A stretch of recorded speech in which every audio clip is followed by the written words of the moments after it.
Da una parte il ringraziamento a tutti gli operatori sanitari che si adoperano per affrontare la crescita dei casi positivi e dei ricoveri, dall'altra una strigliata a chi ha dato vita o partecipato ad assembramenti nel weekend.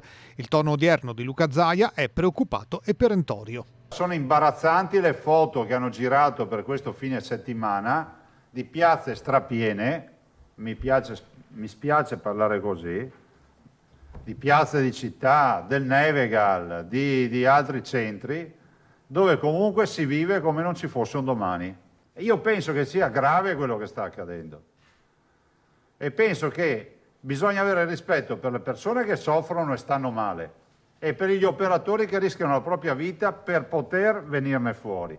Zaia invoca un maggiore senso di comunità da parte di tutti i veneti per evitare il passaggio in zona arancione. Se dovessimo valutare la situazione ospedaliera, c'è il giallo, ci sta tutto fino in fondo. Se dovessimo valutare quello che accade fuori, mi sa che qualche dubbio ci viene. Un'eventuale ordinanza più restrittiva sarà valutata dopo un confronto con i sindaci per attuare una linea comune e uniforme. Nei prossimi giorni saranno montate all'esterno degli ospedali tende riscaldate per facilitare la gestione degli accessi.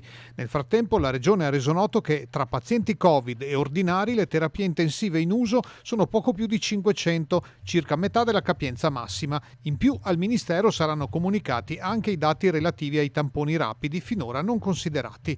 In Consiglio regionale sarà varata la legge che rende operativa l'app Zero Covid Veneto, pensata per i positivi in isolamento. Siamo fortemente preoccupati del fatto che sappiamo che a livello ospedaliero lo possiamo gestire, se fuori il cittadino ci dà una mano.